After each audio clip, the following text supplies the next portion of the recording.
untuk percaya dan mengucap syukur.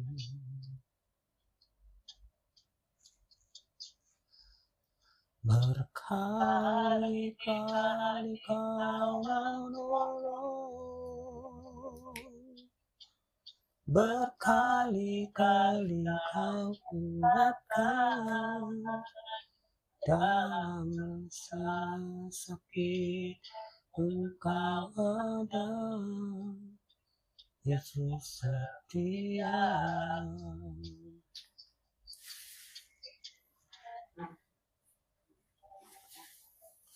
Kali-kali Kau menolong, berkali-kali Kau kuatkan dalam masa kelam. Engkau ada,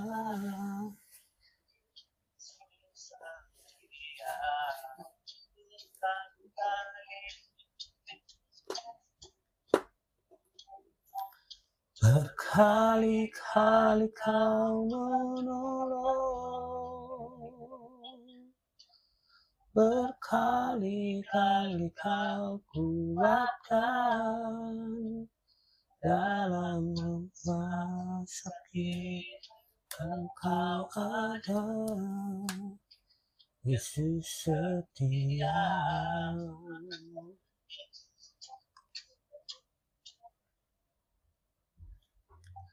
Berkali-kali Kau menolong, berkali-kali Kau kuatkan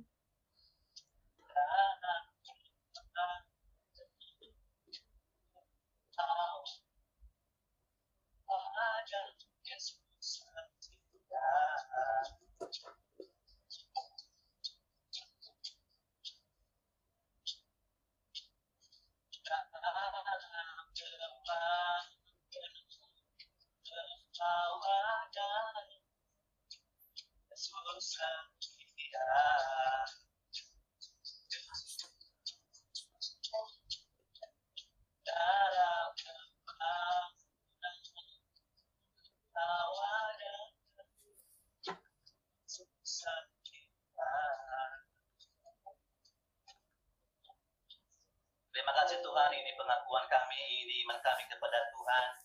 Kau hanya Engkau Allah yang sanggup menolong kami Tuhan. Kasih setia Tuhan selalu baru bagi setiap orang percaya. Terima kasih Bapa, segala pujian, syukur, hormat, kemuliaan hanya bagimu Bapa di dalam nama Tuhan Yesus. Haleluya. Amin. Saya kembalikan kepada host.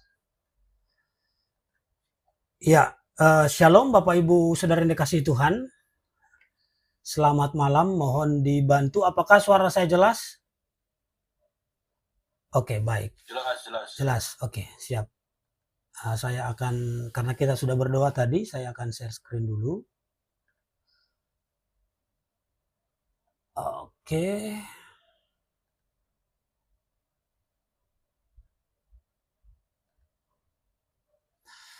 Baik Bapak Ibu Saudara yang dikasihi Tuhan, sekali lagi shalom, selamat malam. Kita akan belajar malam hari ini dari kebenaran firman Tuhan. Saya memberikan tema ketika Tuhan menutup pintu, ya. Ketika Tuhan menutup pintu, fokusnya kepada judulnya saja karena malam ini ada foto saya di situ. Saya cari gambar yang pas, tidak ketemu Bapak Ibu, jadi itu hanya pemanis saja, ya. Malam ini kita akan belajar satu kebenaran firman Tuhan. Saya memberikan tema ketika Tuhan menutup pintu, ya. Ketika kita bicara tentang menutup pintu di ayat ini bukan berarti bicara tentang literal, pintu yang dimaksud bukan pintu rumah atau pintu jendela, tapi pintu yang dimaksud di sini bicara tentang kehidupan, ya. Mungkin itu pekerjaan, mungkin itu kesehatan, mungkin itu pelayanan, mungkin itu bisnis atau apapun, atau keluarga, ya. Nah, Bapak Ibu, kita akan belajar satu ayat kebenaran firman Tuhan dari Wahyu pasal 3 ayat yang ke-7.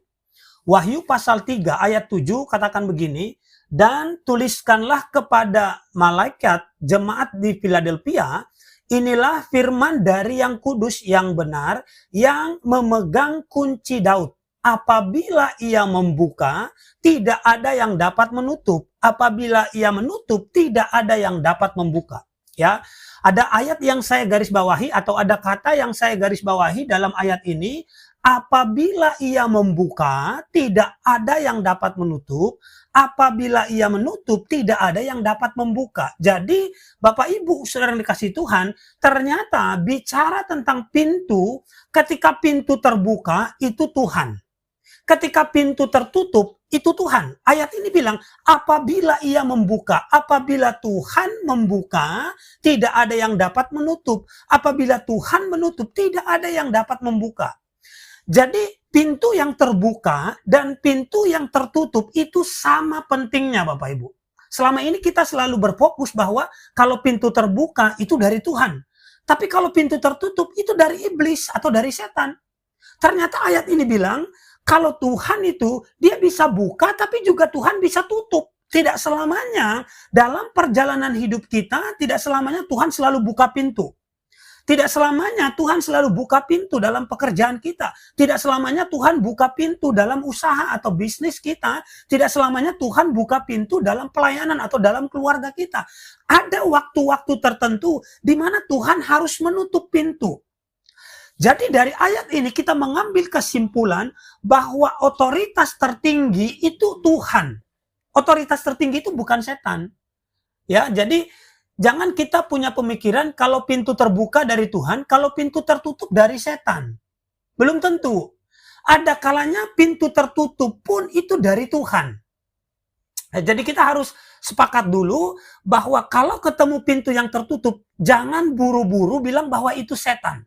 Bisa jadi juga tangan Tuhan.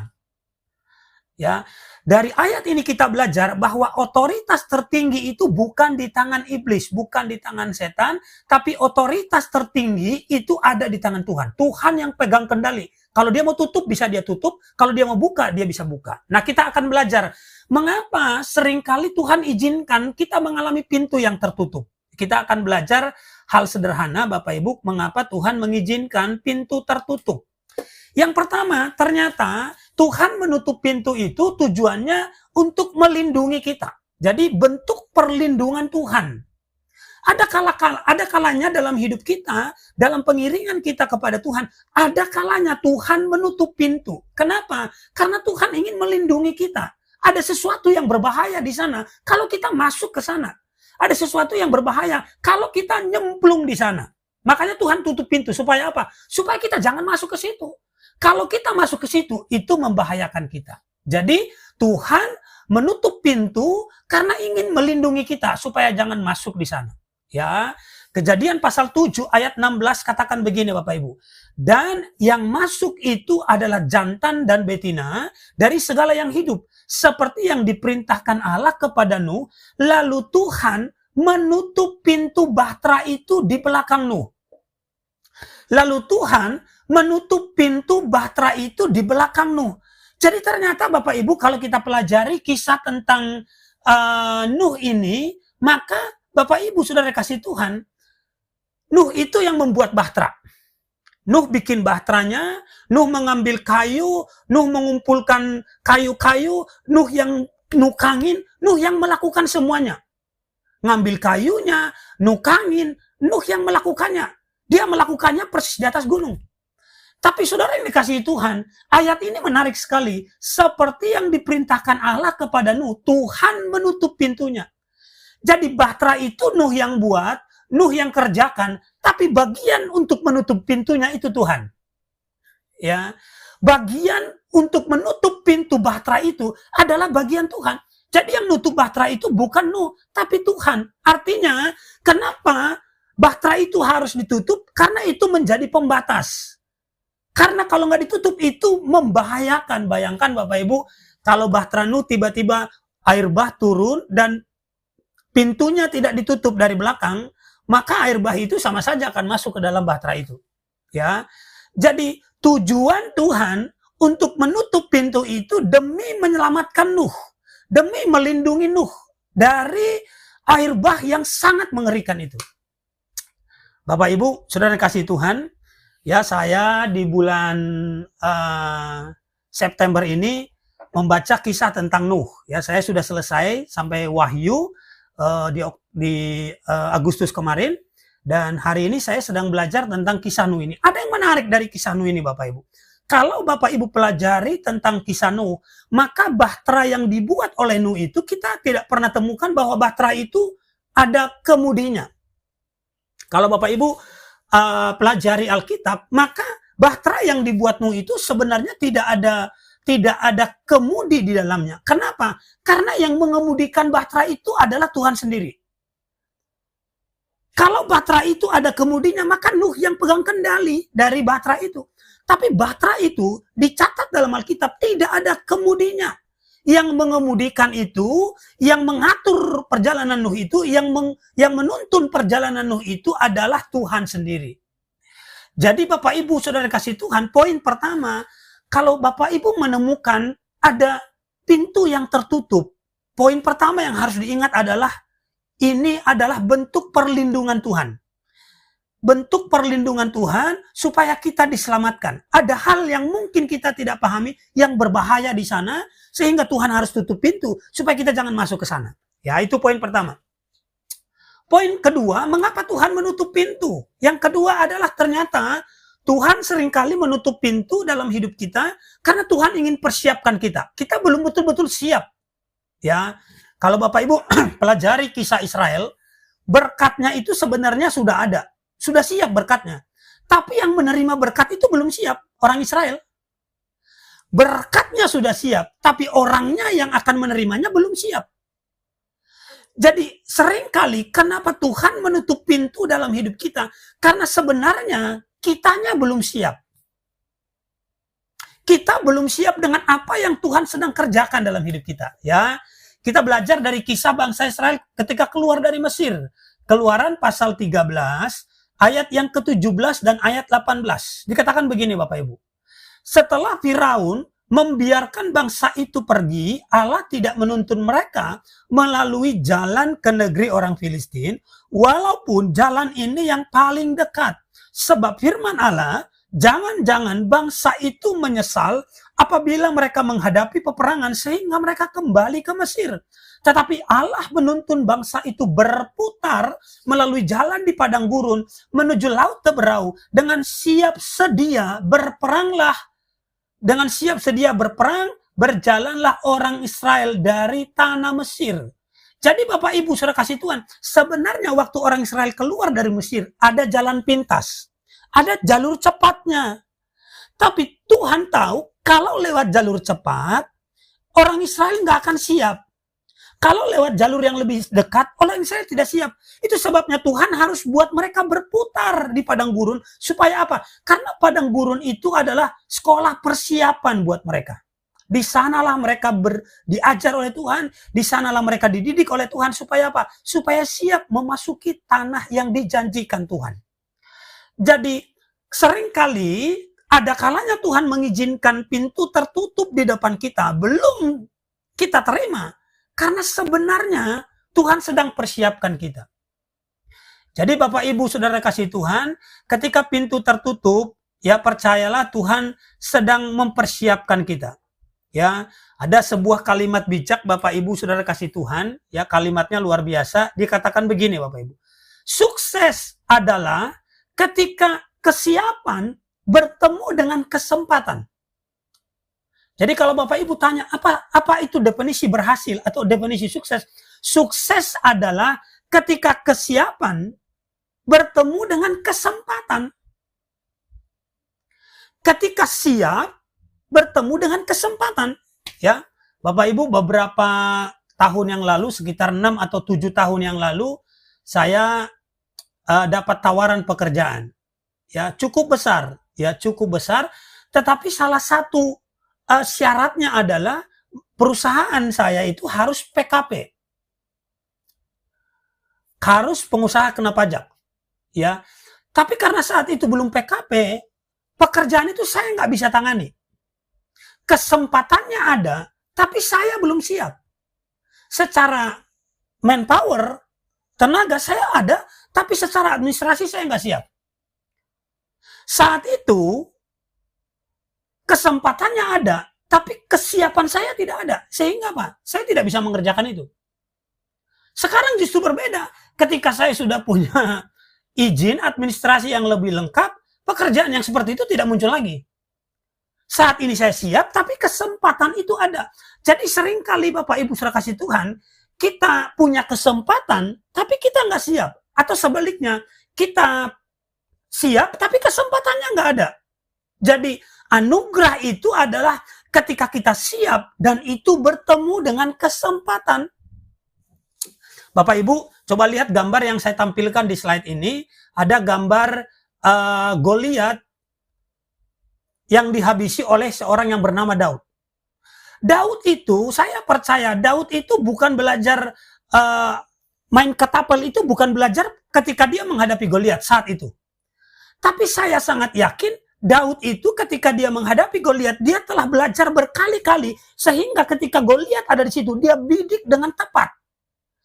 Artinya, ketika kesempatan ada, Daud itu mungkin sudah berlatih sekian hari sehingga ketika ada musuh, saat itu tek, langsung kena. Jadi, poinnya adalah kalau kita mau betul-betul mengalami keberhasilan dalam hidup, maka kita harus belajar untuk siap ketika kesempatan itu datang. Jadi, sekali lagi, anugerah Tuhan itu ketika kesiapan bertemu dengan kesempatan. Begitu kita ketemu antara kesiapan dengan kesempatan, disitulah namanya keberhasilan hidup. Ya, jadi Bapak Ibu Saudara kasih Tuhan, kalau kita hari ini bekerja, bekerjalah dengan baik. Latihlah diri kita semaksimal mungkin, karena kita nggak tahu kapan datang kesempatan itu. Kita nggak tahu kapan datang waktu yang Tuhan izinkan itu.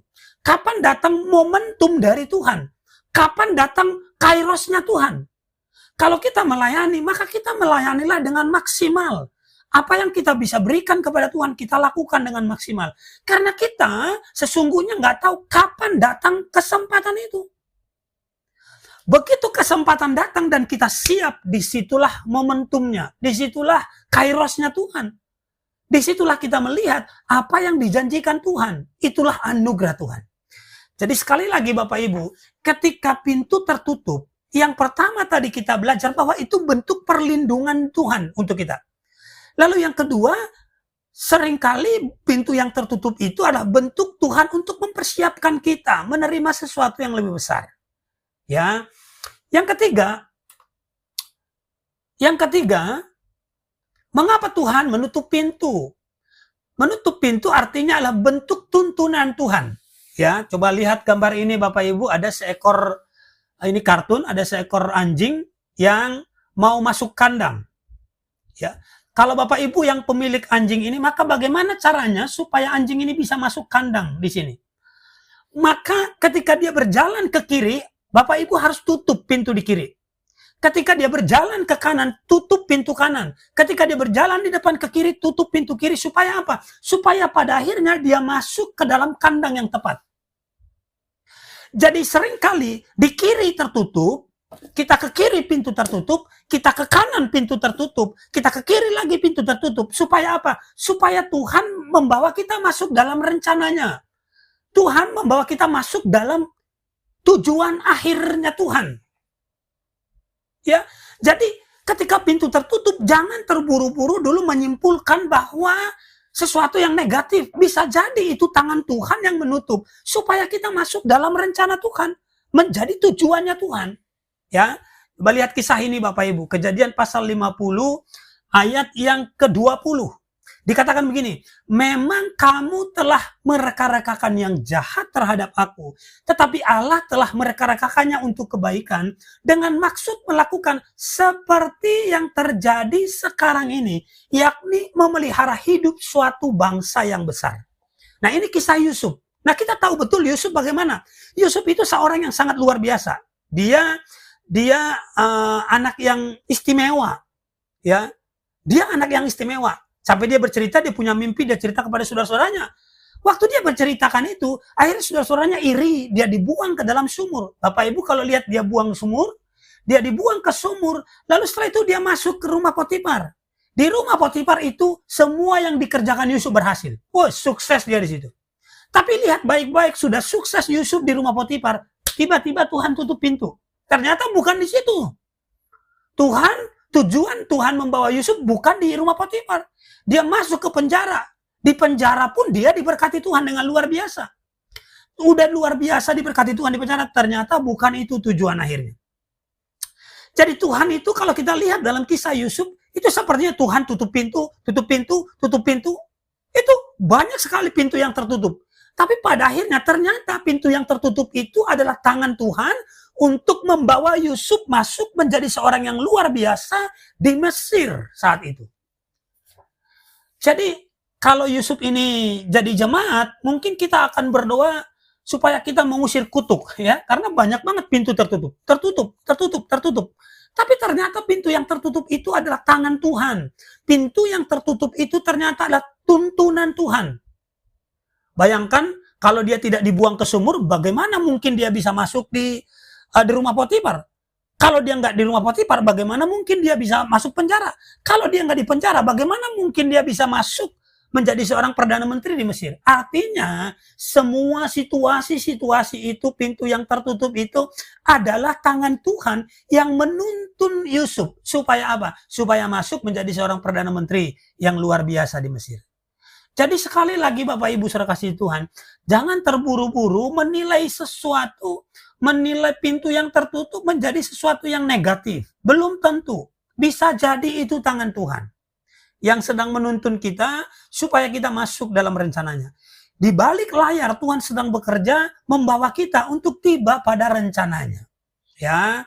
Yang terakhir, yang keempat, mengapa Tuhan menutup pintu? Yang keempat, ternyata itu adalah undangan Tuhan supaya kita doa lebih sungguh-sungguh. Ya. Matius pasal 7 ayat 7 katakan begini, mintalah maka akan diberikan kepadamu, carilah maka kamu akan mendapat, ketoklah maka pintu akan dibukakan bagimu. Bayangkan Bapak Ibu, kalau perjalanan kita mulus, ke kiri langsung terbuka pintu, ke kanan terbuka pintu, terbuka. Lama-lama kita nggak berdoa. Ya. Karena semua mulus, perjalanan mulus. Wah, lakukan ini mulus. Nggak doa kita. Ada kalanya Tuhan tutup pintu supaya apa? Supaya kita doa. Ketuk. Ayat ini bilang, ketoklah. Ketoklah berarti pintunya tertutup. Ketoklah maka pintu akan dibukakan bagimu. Jadi Bapak Ibu saudara kasih Tuhan, ada kalanya pintu sengaja ditutup Tuhan supaya kita datang sungguh-sungguh. Kita doa bertalu-talu. Supaya kita doa lebih serius sama Tuhan, supaya kita doa lebih sungguh-sungguh lagi kepada Tuhan. Supaya kita makin mendekat kepada Tuhan, mengandalkan Tuhan lebih lagi. Tuhan sengaja tutup pintu itu supaya kita datang. Kalau semua perjalanan kita mulus, saya yakin saudara nggak berdoa kepada Tuhan. Kalau semuanya terbuka, saudara nggak ngedalin Tuhan. Jadi ada kalanya Tuhan menutup pintu supaya kita berdoa lebih sungguh-sungguh. Jadi Bapak Ibu, saudara yang kasih Tuhan, hari ini sebenarnya kalau kita sudah berdoa dengan sungguh-sungguh, tapi pintunya tetap tertutup, maka berlakulah poin 1 sampai nomor 3. Berarti Tuhan sedang melindungi kita, Tuhan sedang persiapkan kita, dan Tuhan sedang menuntun kita. Yang paling pertama lakukan dulu, kalau ada pintu tertutup di depan kita, yang pertama kali lakukan adalah doa dulu dengan sungguh-sungguh. Kalau tetap nggak terbuka, berarti Tuhan sedang siapkan kita, Tuhan sedang lindungi kita, dan Tuhan sedang menuntun kita masuk dalam rencana yang lebih besar. Ya. Yang terakhir Bapak Ibu, kesimpulan. Apa kesimpulan dari firman Tuhan buat kita di malam hari ini? Yang pertama, percaya bahwa Tuhan adalah pemegang otoritas tertinggi dalam hidup ini. Jadi tidak ada kuasa apapun yang lebih tinggi dari kuasa Tuhan. Tuhan yang buka, Tuhan yang tutup, terserah Tuhan. Ya. Jadi iblis nggak bisa tutup. Mau kekuatan apapun nggak bisa tutup. Otoritas tertinggi dalam hidup kita itu ada di tangan Tuhan. Manusia sekalipun, sehebat apapun nggak bisa nutup jalan kita. Tuhan yang punya kedaulatan tertinggi, otoritas tertinggi, itu ada di tangan Tuhan, bukan di tangan manusia. Lalu yang kedua adalah hidup jangan terlalu ngoyo. Kita nggak boleh terlalu ngoyo, karena begitu pintu tertutup, kadang-kala kita, aduh kenapa tertutup. Itu namanya ngoyo kita. Ya udah, berserah aja sama Tuhan. Berarti Tuhan punya rencana lain. Ya. Lalu yang terakhir, yang ketiga adalah percaya pada akhirnya Tuhan selalu beri yang terbaik dalam hidup kita. Tuhan selalu beri yang terbaik. Ingat kisah Ayub, Bapak Ibu, banyak yang hilang dalam hidupnya. Tapi pada akhirnya Tuhan ngasih yang terbaik. Beberapa minggu lalu saya menyampaikan tentang mujizat bahwa Tuhan datang tepat waktunya. Mujizat Tuhan datang tepat pada waktunya. Menurut Maria dan Marta terlambat. Tapi ternyata Tuhan sedang siapkan yang terbaik untuk hidup Maria dan Marta. Jadi sekali lagi Bapak Ibu Saudara kasih Tuhan, saya akan simpulkan khotbah saya malam hari ini. Yang pertama, mengapa Tuhan menutup pintu? Yang pertama, karena Tuhan melindungi kita, ingin melindungi kita. Yang kedua, Tuhan sedang persiapkan kita. Yang ketiga adalah Tuhan sedang menuntun kita. Lalu yang keempat ada Tuhan ingin kita lebih sungguh-sungguh lagi dalam mendekatkan diri kepada Tuhan. Amin. Demikian kebenaran firman Tuhan. Semoga memberkati kita. Shalom. Tuhan memberkati.